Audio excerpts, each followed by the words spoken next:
बरं, सध्या आणखीन एक असा एक गैरसमज तयार झालेला आहे सामान्य लोकांमध्ये, की स्वॅब घेतल्यानंतर असे त्याला ॲडमिट केलं जातं. मग सगळ्याच रुग्णांना ॲडमिट केलं जातं का?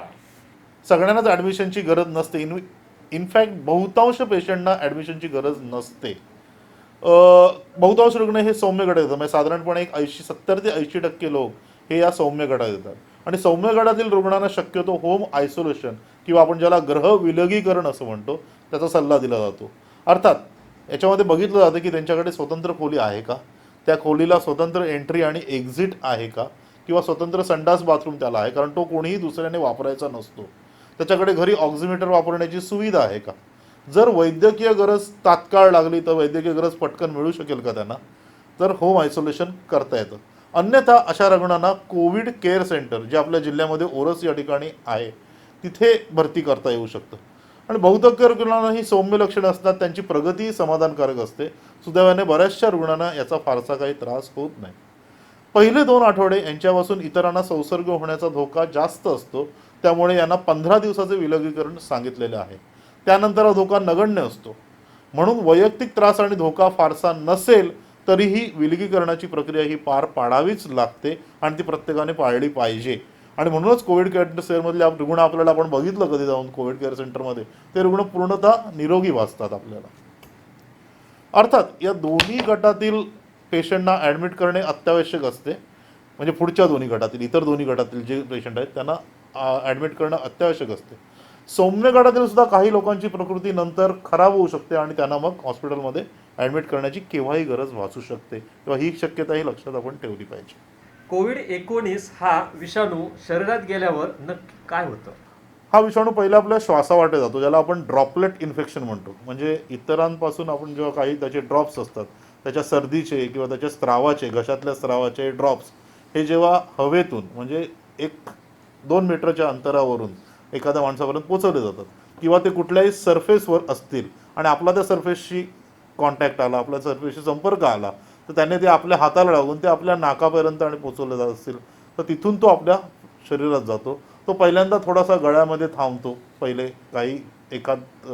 काही तास, आणि त्याच्यानंतर तो आपल्या फुफ्फुसामध्ये स्थिरावतो आणि तो मग तिथल्या पेशींना नुकसान करू लागतो. फुफ्फुस ही फार आपल्या शरीरातील महत्त्वाचा अवयव आहे, जसं तुम्हाला माहिती आहेच.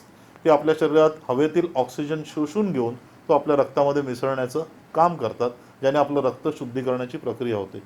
परंतु विषाणूबाधित जी पेशी असते, जी फुफ्फुसाची पेशी असते, ती तेवढ्या प्रमाणात ऑक्सिजन शोषून घेऊ शकत नाही आणि मग ऑक्सिजनची मात्रा कमी होऊ शकते आणि मग रुग्णाला धाप लागू शकते. आता विषाणूची एंट्री कुठलाही विषाणू किंवा बॅक्टेरिया कुठेही असेल, म्हणजे आपण ज्याला जीवजंतू म्हणतो, ते कुठलाही जीवजंतू आपल्या शरीरामध्ये जर गेले की ती आपली इम्युनिटी जी असते, आपली प्रतिकारशक्ती जी असते ती कार्यान्वित होते. आणि विषाणू आणि इम्युनिटी यांचं जे युद्ध होतं त्याच्यामध्ये शरीरातील काही पेशींना नुकसान व्हायला लागतं, ज्याला आम्ही इनोसंट बायस्टँडर इफेक्ट असं म्हणतो. म्हणजे असं बघा ना की एखादी दंगल चालू आहे, आपण दंगल बाजूला उभे राहून बघतोय किंवा काही गडबड चालू आहे आणि एक दगड आपल्याला येऊन लागतो, त्याच्यामध्ये जो इफेक्ट आपल्याला डॅमेज होतो तोच प्रकार जवळपास इथे होतो. आणि त्यामुळे मग फुफ्फुसावर सूज येणं, रक्ताच्या गुठळ्या होणं, हे प्रकार सगळे चालू होतात. एकदा ऑक्सिजन आणि रक्तपुरवठा कमी झाला की सगळ्या अवयवांची कार्यक्षमता कमी व्हायला लागते. इनफॅक्ट काही तरुण व्यक्तींमध्ये सुद्धा, आपण वृद्ध व्यक्तीच नाही, तरुण व्यक्तीमध्ये सुद्धा हृदयाच्या कार्यपेशींवरती परिणाम होऊ शकतो. आम्ही त्याला मायोकार्डिटिस असं म्हणतो.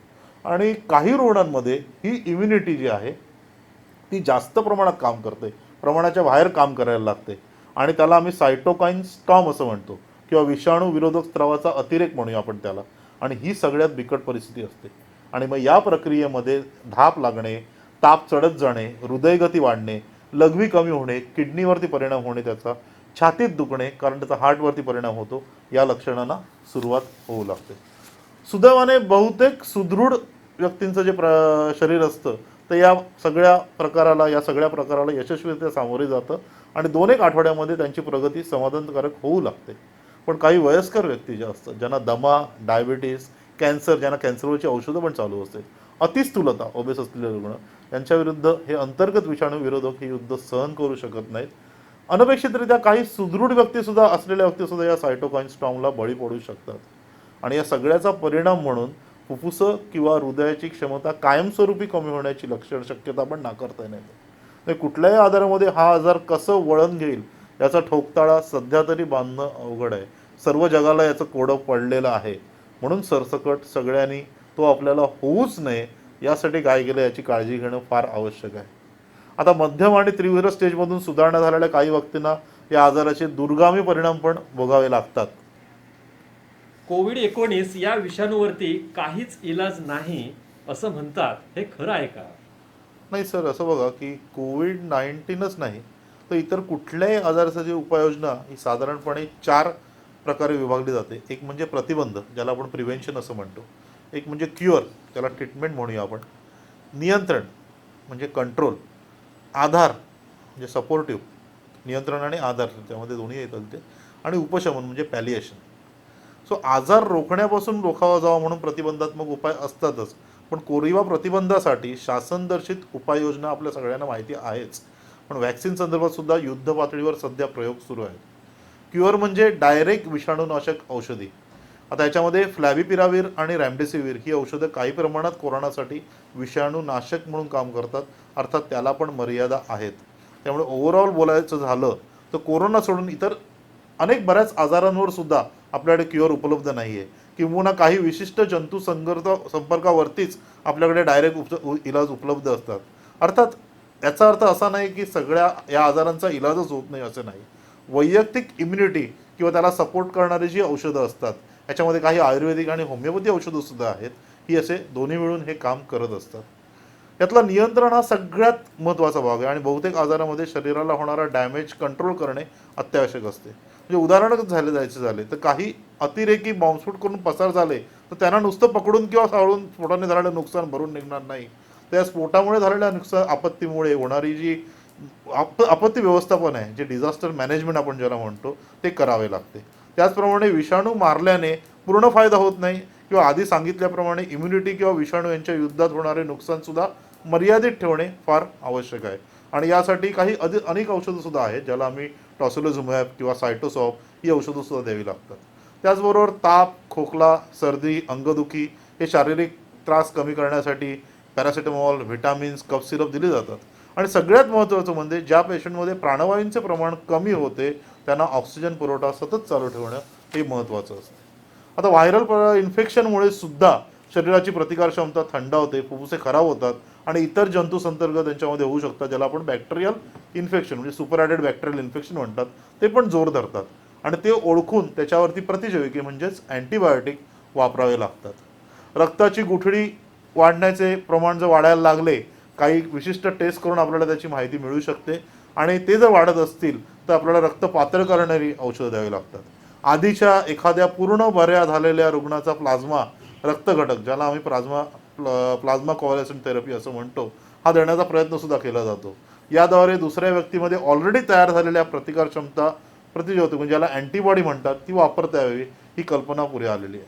आता शेवटी ज्या रुग्णांची परिस्थिती अगदीच जास्त हाताबाहेर गेलेली आहे त्या लोकांसाठी पॅलिएशन म्हणजे शेवटचा प्रयत्न म्हणून काही ऑप्शन वापरावे लागतात.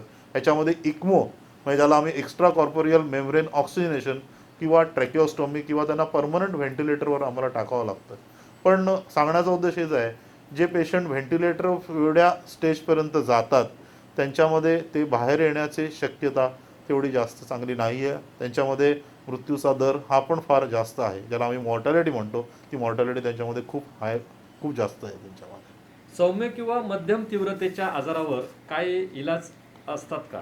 आता काय झालं सर की प्रत्येक वेळेला हा आजार आल्यापासून पहिल्यांदा तर या आजाराची आपल्याला पॅथॉलॉजी म्हणूया किंवा ते का होतं आहे तेच माहिती पडत नव्हतं. बरोबर. त्यामुळे पहिल्या याच्यात जे इटली किंवा स्पेनमध्ये जे बळी पडलेले आहेत, जे थैमान घातलं होतं त्यांनी, ते त्याच्यामुळेच माहिती पडले होते. आणि मग ह्याच्यावर आता बरेच रिसर्च होत आहेत आणि या रिसर्चमध्ये काही औषधं पहिल्यांदा वापरली गेली, जसं हायड्रॉक्सिक्लोरोक्विन, फाविपिर आणि सपोर्टिव्ह औषधं होती वापरली गेली. आता प्रत्येक महिन्याला जवळपास आम्हाला प्रोटोकॉल्स मिळतात आणि प्रत्येक महिन्याला ते प्रोटोकॉल चेंज होत जात आहेत. म्हणजे ही गोळी आता होती, आता सांगतायत की ही गोळी नाही आहे, तर बरेच आहे. पण त्याच्यामध्ये सुद्धा हायड्रॉक्सिक्लोरोक्विन, फ्लॅव्हिपिर आणि सपोर्टिव्ह औषधं ही औषधं आम्ही या आजारांना देतो आहोत. ऑक्सिजनचं प्रमाण चेक करून पुढे आजार बळवण्याच्या शक्यतेकडे अधिक लक्ष दिलं जातं. आणि नशिबाने एवढीच गोष्ट आहे की 80 ते 90% रुग्ण याच्यामध्ये जवळपास काही विशेष त्रास न होता बरे होतात. पण त्यांना योग्य वेळेला योग्य उपचार मिळणे हे फार आवश्यक असते. यातल्या मध्यम तीव्र रुग्णातले गट जे आहेत, सौम्य गट हे साधारणपणे त्यांची प्रगती समाधानकारक असते, पण मध्यम तीव्र गटातले जे रुग्ण आहेत त्यांना फार जपावं लागतं. ते अतिशय वेगाने कुठल्याही क्षणी अतिगंभीर परिस्थितीमध्ये ते जाऊ शकतात, त्यांची रूपांतर होण्याची शक्यता जास्त असते. त्यामुळे फिजिओथेरपी किंवा पोटावर झोपवतात त्यांना, किंवा त्यांना 75% औषध बसते करून एनकेन प्रकारे त्यांच्या फुफ्फुसाची क्षमता वाढवण्याचा प्रयत्न केला जातो, जेणेकरून ऑक्सिजनचे प्रमाण शरीरामध्ये वाढीला लागेल आणि योग्य त्यावेळी विषाणूनाशक औषधे, प्रतिजैविके, सायटोकाईन स्टॉर्म आटोक्यात आणणारी औषधे दिली जातात. उच्च दाबाने ऑक्सिजन पुरवठा करणारी काही मशीन्स आहेत, त्यांना HFNO असं म्हणतात, हाय फ्लो नेझल ऑक्सिजन, किंवा बायपॅप म्हणून एक व्हेंटिलेटरचा प्रकार आहे, तो त्यांना लावून प्राणवायूचे प्रमाण म्हणजे ऑक्सिजनचं प्रमाण जे आहे ते योग्य प्रकारे राखले जाते. आणि योग्य आणि वेळेवर इलाज झाल्यात, मी तुम्हाला जसं म्हटलं तसं की 80 ते 90% रुग्ण या परिस्थितीमधून सुद्धा सही सलामत बाहेर पडू शकतात. सौम्य गटातील रुग्णाचा आजार जर बिघडत चालला असेल तर ते ओळखण्यासाठी अनुभवी तज्ज्ञाची गरज आहे. कारण सुरुवातीला पेशंटना फारशी लक्षणं जाणवत नाहीत आणि अचानकपणे तब्येत ढासळायला सुरुवात होते आणि काही वेळ न देता एक साधारण 48 ते 72 तासात त्या पेशंटची प्रकृती पूर्ण ढासळून तो अतितीव्र गटात जाऊ शकतो. पण अशी शंका आल्यास अजिबात वेळ न दवडता आपण तज्ज्ञाचा सल्ला घेणं हे त्यामध्ये सर्वात उत्तम.